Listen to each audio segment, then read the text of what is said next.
हा FDAचा विषय आहे आणि तुकाराम मुंढे साहेबांचं काम या विभागामध्ये किती चांगलं आहे हे अख्ख्या महाराष्ट्राला त्या ठिकाणी बघितलेलं आहे। आणि मग त्यांना तीच विनंती करण्यासाठी आलो होतो की आम्ही जे आपल्याला कंप्लेंट पत्र देतो आहोत, आम्ही समजू शकतो MPSC एक स्वायत्त संस्था आहे, तुम्ही तिथं काही बोलू शकणार नाहीत, पण आम्ही दिलेलं पत्र हे नक्कीच तुम्ही त्यांना पाठवू शकता। तुम्ही जर बघितलं असेल याच्या आधीसुद्धा हा जो काही लोकेश पाटील आहे नाहीतर गौरव पाटील आहे आणि ऋषिकेश ह्या दोन जे युवा आहेत त्यांनी एक पत्र तुकाराम मुंढे साहेबांच्या ऑफिसला दिलं होतं 21 तारखेला आणि त्याच दिवशी संध्याकाळी तुकाराम मुंढे साहेबांच्या ऑफिसली MPSC आयोगाला ते पत्र आणि ते सगळे पुरावे तिथं पाठवले होते आणि तुमच्या लेवलवर तुम्ही निर्णय त्या ठिकाणी योग्य पद्धतीचा घ्यावा अशी विनंती केली होती। आज सुद्धा आम्ही जेव्हा चर्चा केली, तुकाराम मुंढे साहेबांचं मत आहे की सिस्टममध्ये म्हणजे सरकारमध्ये जे अधिकारी येतात ते स्पर्धा परीक्षा देऊन पारदर्शक पद्धतीने येणं फार महत्त्वाचं आहे। जर कुठल्याही परीक्षेमध्ये पैसा देऊन नाहीतर संपर्कातून एखादा व्यक्ती अधिकारी होत असेल तर उद्या जाऊन सर्वसामान्य लोकांना तो न्याय देऊ शकत नाही। ही भूमिका त्यांची जी आहे आणि आमची जी आहे ती नक्कीच समान आहे। आता आम्ही दिलेलं पत्र ते आयोगापर्यंत पाठवतील अशी आशा या ठिकाणी आम्ही करत आहोत। आता त्यांना भेटल्यानंतर आणि हे जे सर्व विद्यार्थी माझ्याबरोबर आलेले आहेत हा त्यांचा मुद्दा आहे। तिथं हे सर्व विद्यार्थी त्यांच्याशी बोलत होते, चर्चा करत होते, त्यांच्यावर एक विश्वास आहे, अधिकारी म्हणून त्यांचं काम चांगलं आहे, त्यामुळे सर्व विद्यार्थी त्यांच्यावर विश्वास ठेवून असतात।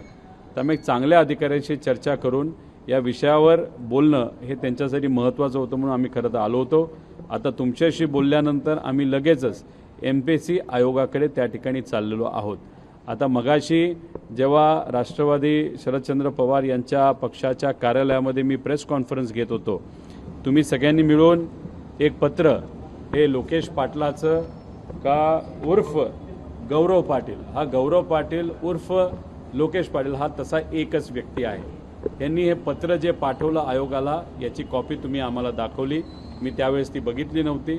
हे सगळं बघितल्यानंतर एक सगळ्यात महत्त्वाची गोष्ट आहे की ऋषिकेश गांगर्डे नावाची जी व्यक्ती आहे तो जेव्हा ही कंप्लेंट केली होती या पाटलाली, याच्याबरोबरच ऋषिकेश गांगर्डे सुद्धा तुकाराम मुंढे साहेबांच्या ऑफिसला आला होता, त्याच्याचबरोबर MPSC आयोगाला सुद्धा गेला होता। काही मिनिटापूर्वी ऋषिकेश गांगर्डे यांनी एक व्हिडिओ हा टाकलेला आहे, त्या व्हिडिओमध्ये त्यांनी सांगितलेले लोकेश पाटील उर्फ गौरव पाटील हा त्याचा मित्र आहे, त्याला थोडं धमकवलं, त्याला भीती दाखवली गेली म्हणून त्यांनी हे पत्र देऊन माघार घेतली, पण त्या पत्रामध्ये ऋषिकेश गांगर्डेचे सुद्धा नाव आहे आणि तो एक खरा अर्थाने युवा म्हणून आणि MPSC विद्यार्थ्यांचा विचार करत असल्यामुळे तो त्याच्या भूमिकेवर ठाम आहे आणि त्यांनी सांगितलं की मी माझी कंप्लेंट मागे घेतलेली नाही। आणि हे जर तुम्ही नीट वाचलं याच्यामध्ये फार वेगळ्या गोष्टी सांगितलेल्या आहेत। याच्यामध्ये तो सांगतोय की महिनाभर मी तपास करत होतो आणि नंतर तो सांगतोय की मी चेष्टा करत होतो। त्यानंतर तो तुकाराम मुंढे साहेबांच्या ऑफिसला आला, हा पाटील लोकेश पाटील का गौरव पाटील जो कोणी आहे, MPSCच्या कार्यालय मुंबईमध्ये आला, बरेच दिवस त्याच्यावर त्यांनी काम केलं आणि नंतर आता कुठेतरी त्याच्यावर दबाव आल्यानंतर तो म्हणतो की मी चेष्टा करत होतो। याच्यावर कहर असा झाला आहे की त्यांनी असं लिहिलं आहे की आयोगाची 22 मार्च रोजीची परीक्षा झाल्यानंतर सदर प्रश्न टाईप करून 30 प्रश्नपत्रिका मी 20 मार्च रोजी ही पाठवली होती, म्हणजे 22 तारखेला टाईप केलं 20ला पाठवली। कहरच आहे, हा देवापेक्षा मोठा झाला, त्याला टाईम ट्रॅव्हल करता येतं असं आपल्याला म्हणावं लागेल।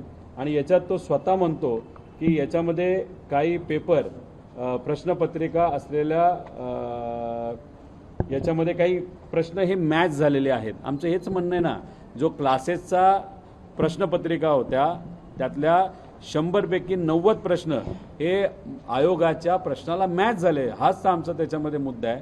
त्यामुळे ऋषिकेश पाटील का गौरव पाटील हे काय आमच्यासाठी महत्त्वाचं नाही, आमच्यासाठी प्रश्न हा महत्त्वाचा आहे की या युवांना आता जी शंका वाटायला लागली की MPSCचा पेपर हा फुटू शकतो, त्या शंकेचं निरसन होणं हे महत्त्वाचं आहे। म्हणून आता आम्ही सर्वजण भेटण्यासाठी आयोगाकडे चाललेलो आहोत. आयोगामध्ये कोण आम्हाला भेटेल हे आम्हाला आत्ता सांगता येणार नाही, पण पुढच्या 45 मिनिटापर्यंत आम्ही आयोगाला नक्कीच त्या ठिकाणी पोहोचू. ज्या कौटिल्यवर तुम्ही आरोप केले होते त्या संस्थेचा जो चालक आहे ज्याच्यावर तुम्ही आरोप केले त्यांचं असं म्हणणं आहे की रोहित पवार आमच्यावर खोटे आरोप करतात, असं काही नाही आहे किंवा त्यांना ते सिद्ध करावं. तक्रार देखील खोटी असल्याचं आता समोर आलं. आता तक्रार हीच आहे ना. आता ऋषिकेश पाटील आणि गौरव पाटील आणि लोकेश पाटील हे असं नाव दिलेलं आहे, पण ऋषिकेश गांगर्डे हा सुद्धा तक्रार करणारा व्यक्ती आहे ना. या माणसाबरोबर ऋषिकेश गांगर्डे सोबत तक्रार केली होती. तो म्हणतो मी तक्रार मागे घेणार नाही, कारण त्याला माहिती युवा कधी घाबरत नसतो. युवाली गेल्या काही दिवसांमध्ये काय संघर्ष केला तुम्हाला सगळ्यांना माहिती आहे. त्यामुळे ऋषिकेश न घाबरणारा व्यक्ती त्याला व्हिडिओ केलेला आहे, मी तक्रार मागे घेत नाही. त्यामुळे मग आयोगाला हेच पत्र दाखवून आमचा टाईम वेस्ट न करता जो ऋषिकेश गांगर्डे आहे, नाही तर आता आम्ही जी कंप्लेन करत आहोत ते सगळे जे विद्यार्थी आहेत त्याच्यातलेच त्यांच्यावर इम्पॅक्ट आलेले, नाही तर त्यांच्या मित्रांवर, मैत्रिणींवर, बहिणींवर अन्याय झालेला आहे. हे लोक त्या सर्व विद्यार्थ्यांच्या वतीने तिथे लढत आहेत आणि आम्ही त्यांना फक्त पाठिंबा तिथं देत आहोत. गांगर्डे सर म्हणतायत की एमपीएससी हे सगळं दबाव तंत्राचा वापर करते, कारण जो व्यक्ती एमपीएससीला क्लीन चिट देतोय तोच व्यक्ती आधी तक्रार करतो आणि एमपीएससीवर प्रश्नचिन्ह निर्माण करतो. त्यामुळे आता एमपीएससी अडचणीत येते हे लक्षात कोणाकडनं तरी दबाव 100% आणला गेला आहे.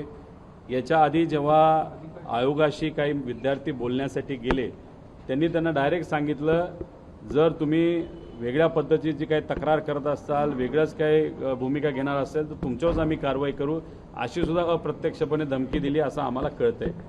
आता याच्याच बरोबर आपण जर बघितलं आणि हे आम्हाला कोणाकडनं कळलं तर एक व्यक्ती जो या लोकेश पाटलाच्या संपर्कात काही दिवसांपूर्वी होता, लोकेश पाटलालीच सांगितलं की अशी आम्हाला धमकी दिली आणि लोकेश पाटीलच आता माघार घेत असतील. आणि ऋषिकेश गांगर्डेली स्पष्टपणे आज त्याच्या व्हिडिओमध्ये सांगितलेलं आहे की लोकेश पाटलावर नाही तर गौरव पाटलावर तिथं दबाव आहे. त्यामुळे दबाव कोणतरी 100% तिथं टाकतंय.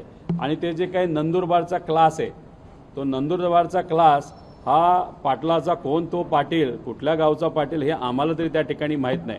योगायोगाने ज्या उमेदवाराचा पेपर ज्या उमेदवाराने हा पेपर शेअर केला तो जो कोणी उमेदवार नाही तर ती उमेदवार जे कोणी असेल ती स्वतः नंदुरबारची, नाही तर तो नंदुरबारचा आणि हा पाटील सुद्धा नंदुरबारचा, हा क्लास सुद्धा नंदुरबारचा. हा पाटील म्हणजे हा पाटील नाही, नंदुरबारच्या क्लासचा जो प्रमुख आहे तो नंदुरबारचा आहे. आणि हे जो याच्यामध्ये ज्यांनी पेपर शेअर केला आहे ते सुद्धा जे 6व्या नंबरला निवडून आलेले आहेत, नाही तर त्यांचं 7व्या नंबरला त्यांचा नंबर लागलेला आहे, ते सुद्धा नंदुरबारचे. त्यामुळे कुठं ना कुठे ते काय ना काहीतरी लिंक आहे, काय ना काहीतरी ह्याच्यामध्ये मूर्त आहे असं आमचं सगळ्यांचं मत आहे. एक मिनिट. अन्न व औषध प्रशासनावरती तुकाराम मुंढेंना मोठा झटका आहे, कारण मुंबई उच्च न्यायालयाच्या औरंगाबाद खंडपीठाकडून एफडीएच्या कारवाईला स्थगिती दिलेली आहे. दूध आणि डेअरी ज्या आहेत त्यांच्यावरती आता ज्या चालक आहेत त्यांना दिलासा मिळालेला आहे कुणाचा? हे बघा, असे अनेक उदाहरणं आपण बघितलेले आहेत ज्याच्यामध्ये दुधाच्या नावावर तिथं युरिया, केमिकल असं काहीतरी वापरलं जात होतं आणि ते सगळं दुधाच्या नावाखाली केमिकल हे लहान मुलं तिथं पित होती, नाहीतर ग्राहकांपर्यंत ते पोचत होतं. याच्यामुळे शेतकऱ्याचं खूप मोठं नुकसान, कारण का दुधाच्या नावावर केमिकल विकलं जात होतं, त्यामुळे दुधाला भाव मिळत नव्हता आणि ग्राहकाला, महाराष्ट्राच्या नागरिकांना केमिकलयुक्त दूध तिथं मिळत होतं. आणि ह्या सगळ्या कारवाई केल्यामुळे केमिकलयुक्त दूध बऱ्यापैकी या महाराष्ट्रात थांबलेलं आहे. 40-50% दुधाचा तुटवडा जाणवतो, म्हणजे 40-50% जास्त दूध हे केमिकलयुक्त येत होतं असं आपल्याला म्हणावं लागेल. आणि त्यात आज शेतकऱ्याला चांगला भाव मिळतोय आणि आता नागरिकांना चांगल्या क्वालिटीचं दूध मिळतंय. आता हायकोर्टाने का असा निकाल दिला, कुठल्या विषयासाठी त्या सगळ्या दुधाच्या कंपन्या कोर्टात गेल्या होत्या हे मला तिथं सांगता येणार नाही. तुकाराम मुंढे साहेब याच्याबद्दल स्पष्टपणे सांगू शकते. जो अधिकारी चांगला आहे तो चांगला आहे, जो चुकतो तो चुकतो. ज्याला चांगलं आहे ते चांगलं म्हणण्याची आमचं संस्कृती आहे आणि जो खराब त्याला खराब म्हणण्याची आमची संस्कृती आहे.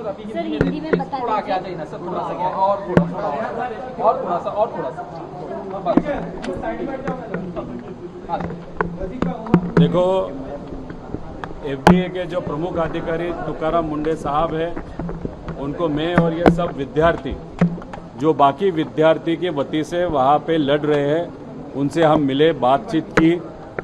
जो प्रूफ हमारे पास थे वो प्रूफ हमने तुकाराम मुंडे जी को वहाँ पे दिए उनके पास ऑलरेडी वो प्रूफ, ये जो लोकेश पाटिल है, गौरव पाटिल है और ऋषिकेश गांगर्डे है, उनकी तरफ से ऑलरेडी ये प्रूफ आए थे। और ये जो पाटिल है जो आज बोल रहा है कि मैं मजाक में वहाँ पे दिया था, वो खुद यहाँ पे जब आया था सीरियसली वो बोल रहा था कि बहुत गलत हुआ है, पेपर फूटा है, लीक हो गया, बहुत लोगों पे अन्याय हो गया। अभी उसके ऊपर क्या दबाव आ गया है मालूम नहीं। आज उसने ये पत्र दिया जिसके बारे में आपने हमको रेफरेंस दिया था, जो अभी मैंने खुद वहाँ पे पढ़ा। लेकिन उसके साथ जो ऋषिकेश गांगर्डे है वो को एप्लीकेंट है। उसने ये देखो, इसने अभी एक वीडियो वहाँ पे डाला है। तक्रारदार गौरवने जरी माघार घेतली असेल तरी मी माघार घेतलेली नाहीये. गौरववर दबाव आला होता, त्याचे वडील आणि ते आले होते माझ्याकडे. काल सकाळी त्यांनी सांगितलं आम्हाला तिथं राहायचंय वगैरे. आणि आता सर्व विद्यार्थ्यांना विनंती, त्याने जर तक्रार माघार घेतली तर तुमच्याकडे प्रूफ आहे. तुम्ही काय करा, लाखो आयोगाला मेल करा आणि त्या तक्रारीची चौकशी करून त्या संबंधित क्लास चालक आणि विद्यार्थ्यांचे मोबाईल फोरेन्सिक तपासणी करण्याची विनंती करा. हा है ऋषिकेश गांगर्डे आणि तो स्पेसिफिकली सांगतो वहाँ पे बता रहा है कि जो पाटिल था, उसका नाम गौरव पाटिल, उसका नाम एक्चुअली गौरव पाटिल है, लेकिन वो खुद को लोकेश पाटिल बताता है। मतलब वो खुद नाम पे ही कंफ्यूज हो गया खुद के। तो अभी उन दोनों ने मिलकर यहाँ पे तकरार की थी, एमपीएससी पे तकरार की थी। उसी दिन तुकाराम मुंडे साहब के ऑफिस ने वो तकरार एमपीएससी ऑफिस को भेजी थी। आज भी हमने वो पूरे प्रूफ उनको दिए और वो पूरी तकरार जो है, हमारी कंप्लेन है, वो एमपीएससी ऑफिस भेजेंगे। लेकिन उनका ये कहना था अगर कोई भी पैसा देके या गलत तरीके से सिस्टम का हिस्सा होने का कोशिश वहाँ पे करा तो ये गलत है।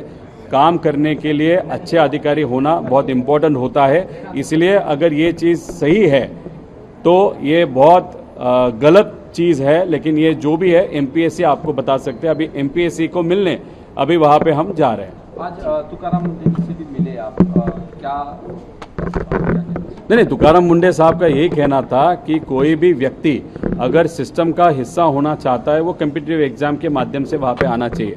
अगर वहाँ पे पैसा देके या समझो किसी का कॉन्टैक्ट इस्तेमाल करके लाइन स्किप करके अगर अधिकारी बनता है तो उसका प्रभाव लोगों पे बहुत बड़ा होता है, वो नकारात्मक होता है, नेगेटिव प्रभाव होता है।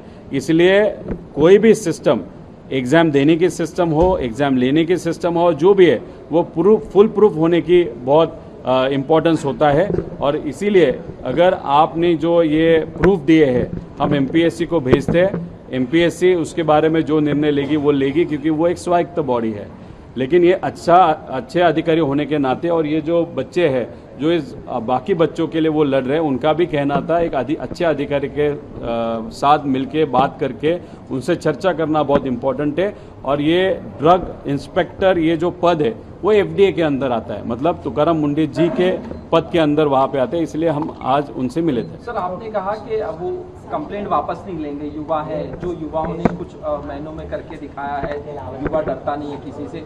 पेपर लगातार हर सब्जेक्ट के पेपर लीक हो रहे हैं, ये गलत चीज़ है ना। पेपर लीक न होने चाहिए, क्योंकि पेपर लीक क्यों होते हैं? एक तो उसमें पैसा बहुत बड़ा लिया जाता है, करप्शन होता है। उसी के साथ अपने विचार के लोग, समझो भाजपा का सरकार है तो भाजपा के विचार के लोगों को जानबूझ के सिस्टम में डाला जाता है, ताकि एक तो पगार सरकार से ले और काम भाजपा का वहाँ पे करे।